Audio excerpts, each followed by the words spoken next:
പ്രശ്നങ്ങൾ ഇങ്ങനെയാകുമ്പോൾ ഇത് മുഖ്യ തെരഞ്ഞെടുപ്പ് ഓഫീസർ കാണുന്നില്ലേ? ഞങ്ങൾ അദ്ദേഹത്തോടും കാര്യങ്ങൾ ചോദിച്ചു. ബൂത്ത് ലെവൽ ഓഫീസർമാർക്ക് സമ്മർദ്ദം ഉണ്ടാകില്ലെന്ന് ആവർത്തിക്കുകയാണ് തെരഞ്ഞെടുപ്പ് കമ്മീഷൻ. SIR കൂട്ടായ പ്രവർത്തനത്തിലൂടെ പൂർത്തിയാക്കാനാണ് ജില്ലാ കളക്ടർമാർക്ക് തെരഞ്ഞെടുപ്പ് കമ്മീഷൻ നിർദ്ദേശം നൽകിയത്. BLOമാരെ സഹായിക്കാൻ സൂപ്പർവൈസർമാർക്കും നിർദ്ദേശം നൽകിയിട്ടുണ്ട്. ആർ റോഷിപാൽ നമുക്കൊപ്പം ചേരുകയാണ്. Good evening R Roshipal.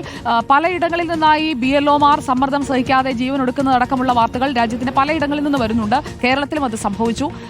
മറ്റ് പല കാരണങ്ങൾ ആളുകൾ ചൂണ്ടിക്കാണിക്കുന്നുണ്ട് തങ്ങളുടെ സമ്മർദ്ദത്തിന് കാരണമായി ഈ എന്യൂമറേഷൻ ഫോം വിതരണം അടക്കമുള്ള കാര്യങ്ങളിലൂടെ മുന്നോട്ട് പോകുമ്പോൾ.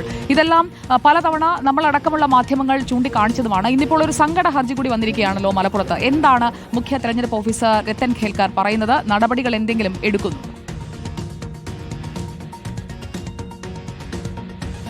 സുജയ, സംസ്ഥാനത്തെ SIR നടപടികൾ അന്തിമഘട്ടത്തിലേക്ക് നീങ്ങുകയാണ്. ഡിസംബർ 4-നാണ് നടപടിക്രമങ്ങൾ പൂർത്തിയാക്കേണ്ടത്. ഇപ്പോൾ എന്യൂമറേഷൻ ഫോമുകൾ ശേഖരിക്കുകയാണ്. ഇതിനിടയിലാണ് പലയിടങ്ങളിലായി BLOമാർക്ക് വലിയ ജോലി ഭാരമുണ്ടെന്ന പരാതികൾ ഉയർന്നത്. പരമാവധി BLOമാരെ സഹായിക്കാനുള്ള നിർദ്ദേശമാണ് തെരഞ്ഞെടുപ്പ് കമ്മീഷൻ നൽകിയത്.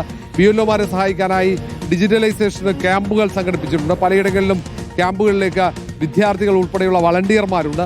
സൂപ്പർവൈസർമാരായി വില്ലേജ് ഓഫീസർമാരോട് രംഗത്തിറങ്ങാനുള്ള നിർദ്ദേശം നൽകിയിട്ടുണ്ട്.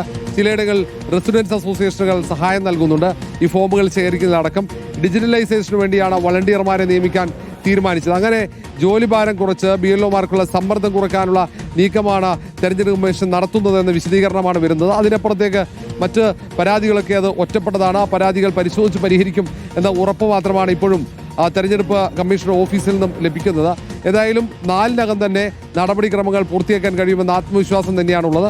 ഈ ഏതാണ്ട് നാളെ കൊണ്ട് എന്യൂമറേഷൻ ഫോമുകൾ വലിയൊരു ഭാഗം ശേഖരിച്ചു കഴിഞ്ഞാൽ പിന്നീട് പരാതികളുണ്ടെങ്കിൽ ഈ 4-നകം പരാതികൾ കൂടി പരിഹരിച്ചുകൊണ്ട് പരമാവധി ആളുകളെ വോട്ടർ പട്ടികയിൽ ഉൾപ്പെടുത്താനുള്ള ശ്രമമാണ് തെരഞ്ഞെടുപ്പ് കമ്മീഷൻ നടത്തുന്നത്.